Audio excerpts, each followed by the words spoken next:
So this project started for me as a part I ordered for my BMW 5. The part actually came damaged and the seller did not want to make me a refund, so I either repaired the part myself or find a company to do it. Actually, the cost of repairing a part like this was around 150 euros, so I decided to try it myself. So after making a small research on internet, I found out that the first thing I need to do and the most important part is to take a sharp trimmer and try to cut all the damaged resin on the part, which is usually the white spots.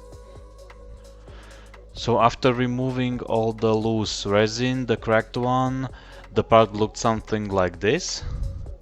And it left me a hole that was approximately 1.5 centimeters wide and I don't know, maybe 2 or 3 millimeters deep.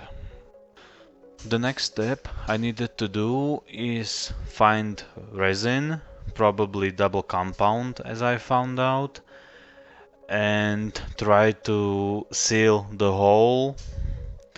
The problem is there is a variety of resins, so I just click one of the first sites that have available this resin, double compound, and I order it.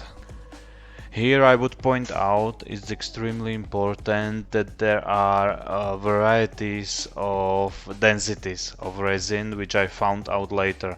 For parts like this you need a more dense resin. Mine was too liquid, so working with it was quite difficult and it did not go well and on the first try.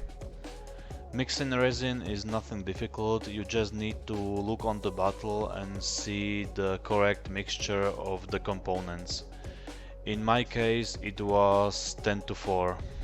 So either you use volume or weight, it doesn't matter. You just need to mix the compounds correct.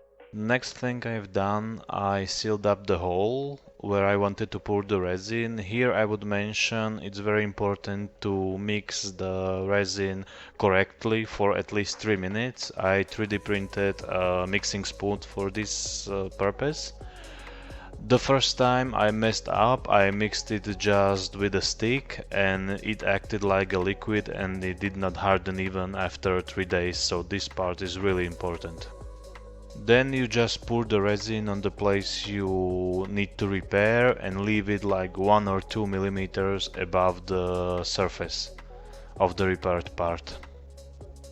After hardening, the part should look something like this. The resin should be 2-3 millimeters above, so you have enough material to sand down later.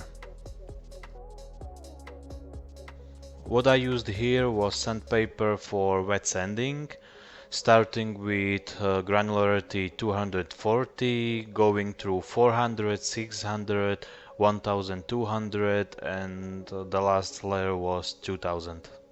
You start your way from the rough and make your way up to the fine until your part is leveled. After finishing the sanding, my part looked something like this. Here I used first the sanding paste and then the polishing component to finish. I am not a professional, so maybe the steps are different for professionals that make this for a living.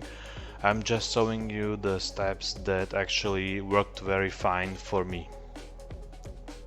At this stage I repeated adding the sanding paste and the polishing component over and over again until I was satisfied with the look of the part. It was all nice, shiny, round, and I did not see almost any rip lines of the resin.